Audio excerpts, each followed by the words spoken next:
Hi hello' everyone, good morning সকলোকে কেনে আছে আশা কৰিছোঁ ভাল। চ' মই অলপ ভাল অলপ বেয়া, যিহেতু বেমাৰ ভাল হোৱা নাই এতিয়ালৈকে আৰু ছোৱালীজনীৰো বেমাৰ আপোনালোকে চাগে কাহি আছে।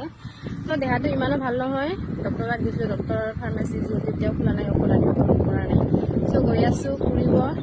চাওকচোন গাইজ, বতৰটো ইমানে বঢ়িয়া, ইমানে ভাল। চাৰিওপিনে ধান ৰুই আছে মানুহবিলাকে, চাওক। আৰু আকাশটো চাওকচোন গাইজ, ইমান ধুনীয়া চিনাৰী। আজি দিনটো ইমানে ভাল, কিনো ক'ম বাৰু। এইপিনে আকৌ ধান ৰুবৰ কাৰণে হাল বোৱাই আছে, আৰু এইপিনে পানী জমা হৈ আছে। চাওক গাইজ, আজিৰ দৃশ্যটো কেনেকুৱা সকলোৱে কমেণ্টত জনাব বাৰু।